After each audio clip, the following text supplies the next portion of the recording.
Hey guys, how you doing? It's Lawrence here from the channel The G Lawrence. As you can see, we're moving on to episode 6 of making the rail rifle. It's been going really well.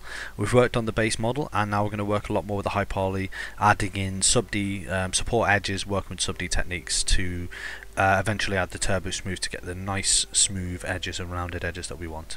Okay, so thanks and enjoy watching. So we're going to get started straight away, guys, by removing, well, not removing, but hiding all these elements on the body.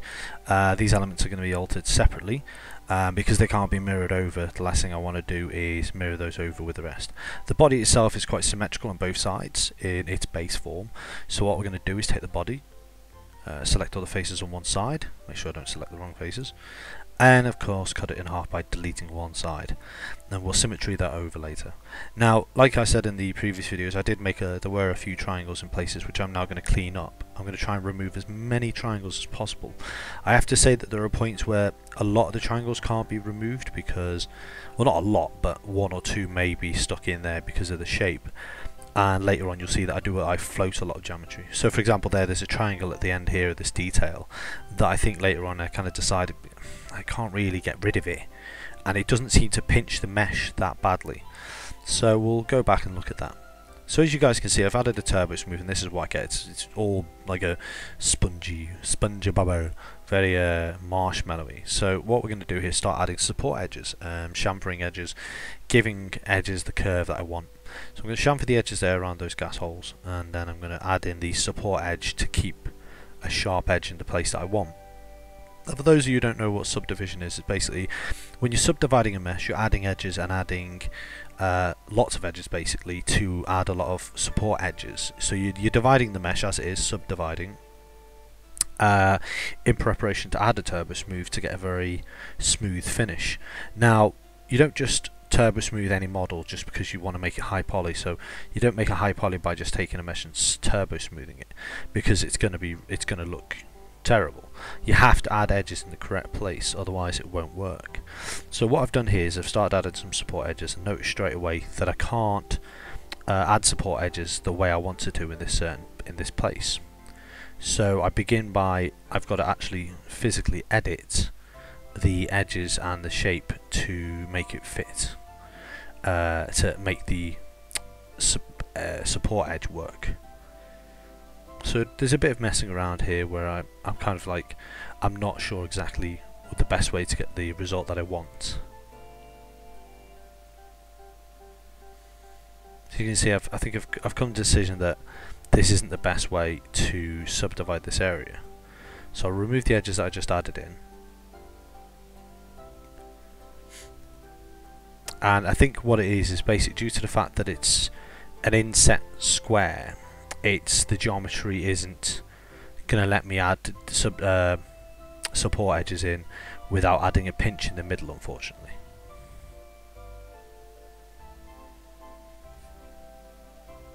So basically what I do is I start to use the cut tool, and using the vertices I start to cut in some edges, adding to the vertices that are already there.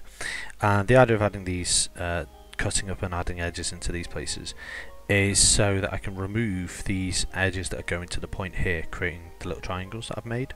So I've just made these triangles. I'm going to remove these and this, and what will happen then, that should get rid of the pinch in the middle. And then of course I'm going to connect to these using the connect tool. Doesn't seem to be going the way I want. There we go. That's basically what I'll do. So I've cut down, and then I'm going to add an edge where I can then connect it together. That doesn't look right. So basically I'm kind of messing around right now trying to figure out the best method, the best way to subdivide this model. It's kind of a win-lose situation. Like you can either just add a load of support edges, then turbo smooth at the very end and notice you've messed up in loads of places, which is not a very good method, to be honest. I wouldn't do that. What you basically do, the best way to do things is you add a support edge, check what it looks like with the turbo smooth modifier. If you're not comfortable, if it doesn't look right, remove it and think about again the best place to put them. because adding subdivision edges you can't just add an edge near to another edge and hope that it's going to look right. Something will happen, whether it's pinching or the edge will come out and bevel slightly. You've got to really consider where your edges go. So here you can see I'm adding more edges just to clean up the mesh, to get rid of some of these triangles and just to give the mesh a bit more definition. So slowly I'm adding edges bit by bit and just adding to the model.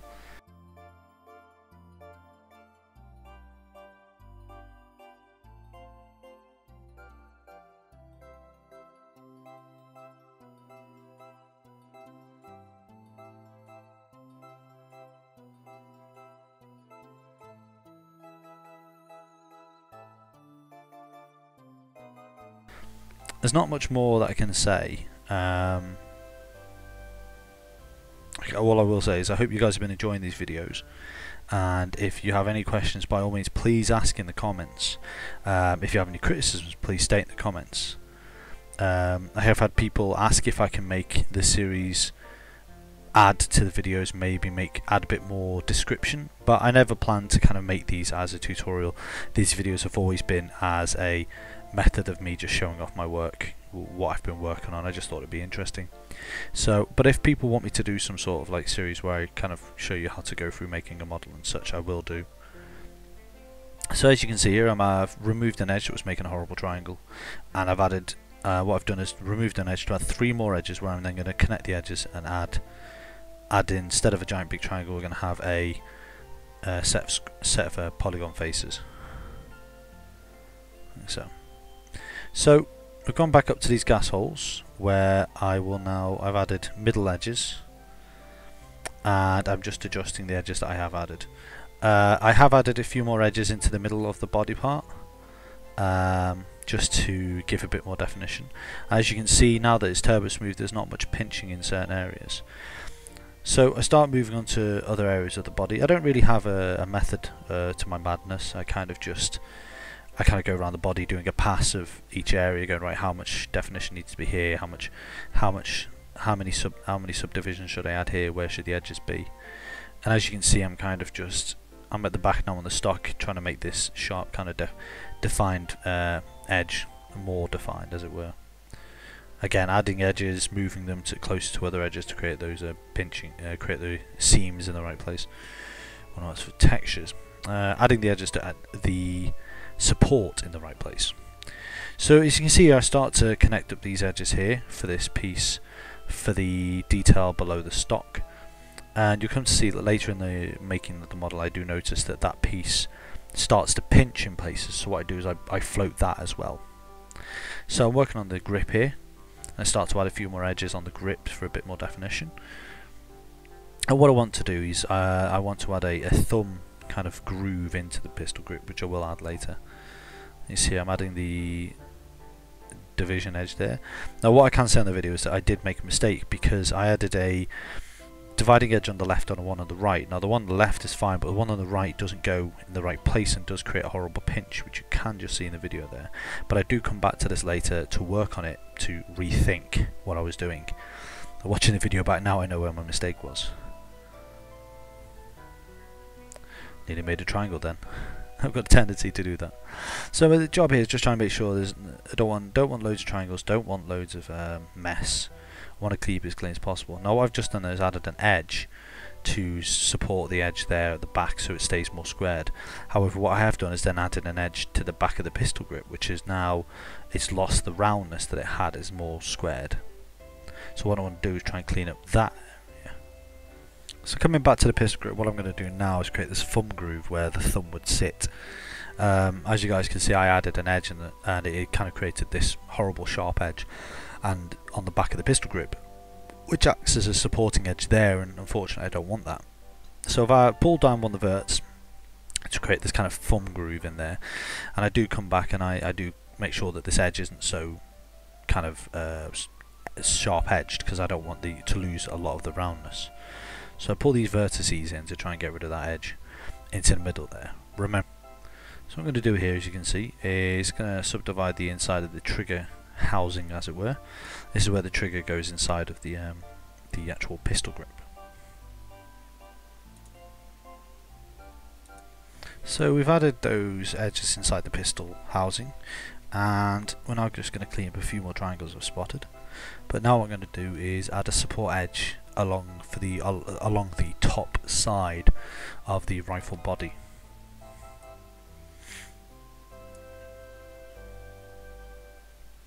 Now once again, I do notice that it's kind of trial and error, I believe, with subdividing, because sometimes you know exactly where the subdivisions need to go to create the right kind of support and to give you the perfect sharp angle or perfect edging. But sometimes it is trial and error to find the best route. For example, along the top edge here, there isn't an edge going all the way along because of the shape. So what's happened here is it's gone down, and what I need for it to do is go along the top of the body. So what I do here is add an edge in to the top there, and then connect the vertices by using the cut tool. Now I've created a tiny triangle, which easily remedied there, as you can see. Tidy that up, and now I've created another triangle, of course.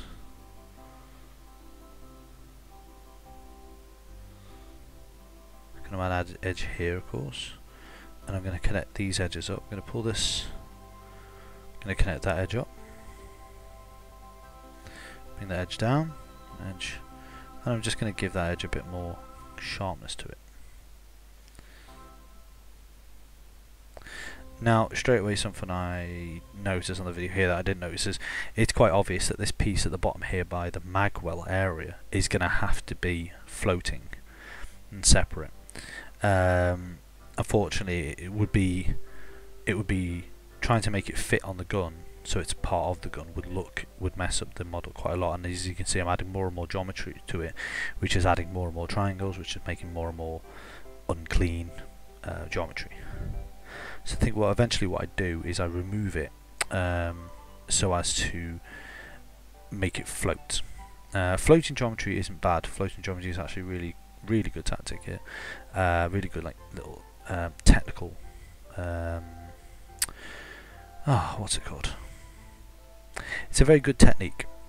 Floating a lot of geometry is a good technique, especially if you do it in the right way. For example, screws, screw heads, bolts. There's no point trying to model high detailed model of a bolt into the body of a gun or into the body of anything, because then you're adding strange geometry and you're going to give yourself a challenge to try and subdivide around where the bolt goes in. So what you kind of do is float it so it sits on the surface, but it still looks like it's part of the gun.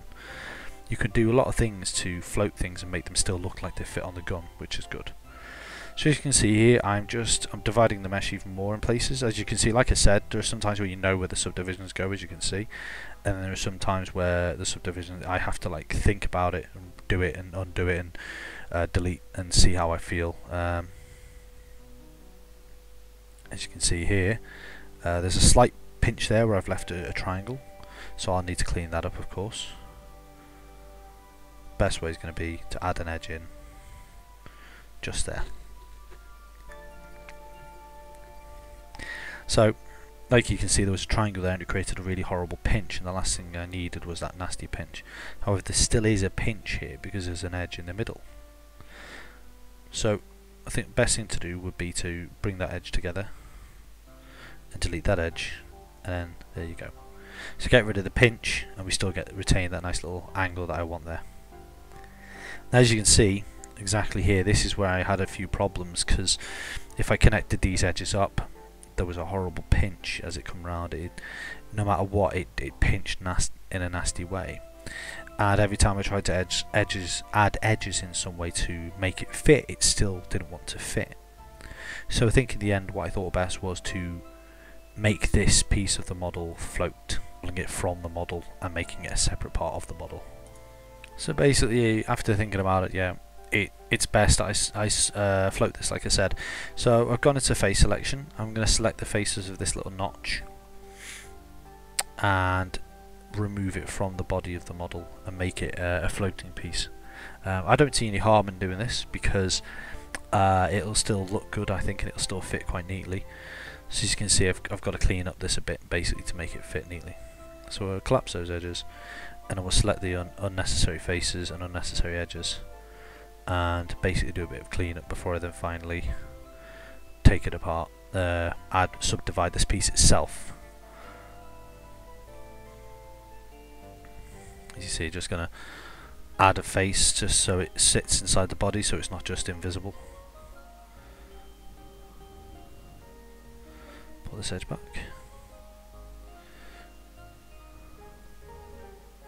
Bring these edges up. Straighten them up. Using the vertices, of course.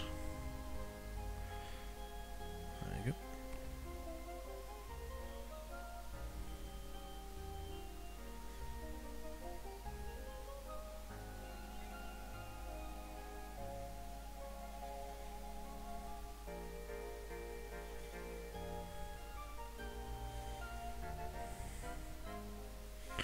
So as you can see, I've made it separate. So far I'm going to subdivide the model up at the corners with a chamfer, and that should give those edges nice and neat. Just clean up the material that I've got on there. But as you can see, there's a bit of pinching in places I really don't want it, and that's because of the chamfer I've just done. Horrible pinching.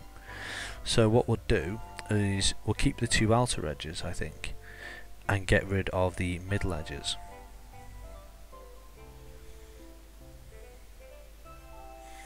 Because the mesh is trying to create triangles and it's creating this horrible pinch. So get rid of the middle edges, and there shouldn't be so much of a pinch.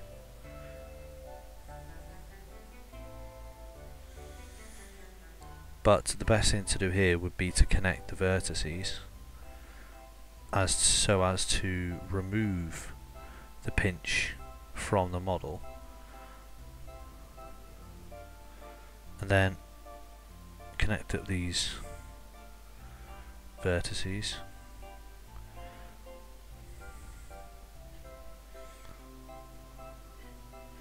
And now we have no triangles being created, and it should be a lot cleaner, a lot smoother. There we go. Oops. Don't know why I did that.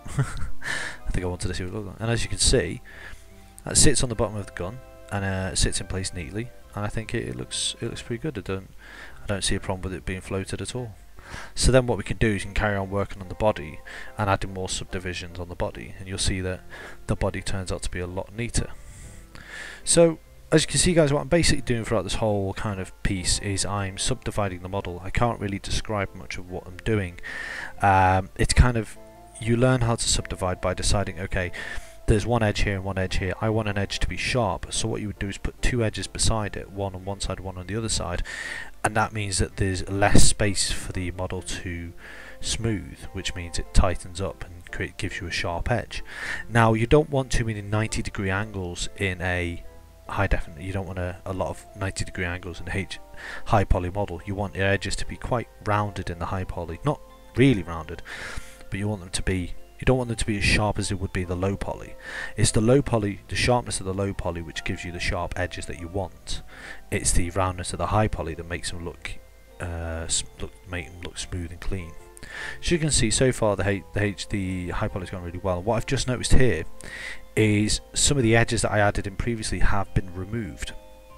The reasons for this are due to using weld, and what I do is I use the weld tool, and what happens is when I weld, it's been welding vertices together which are close or to the threshold which is set in the weld settings.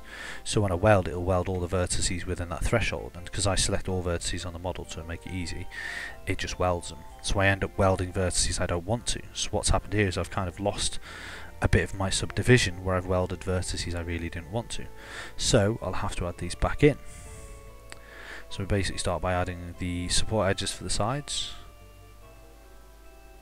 the support edges in the middle,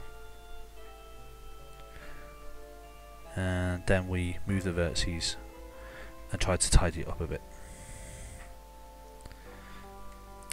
So yeah, so far I think the high poly is going really well. We've done a lot of subdivisions in this on the body. I think what we'll do is we'll set it up neatly for the next video, and we'll carry on working on the high poly, work a lot more on the high poly of the body, and then work on the high poly of some of the body details. So thanks for watching, guys, the G Lawrence. That was part 6 of making the rail rifle. Don't forget to check in for part 7. I'm sorry that this is uploading a Saturday and not the Thursday or the Friday. Been a bit mad busy, but I do plan on bringing it back on the Thursday and Friday. Cheers, guys. Catch you next time.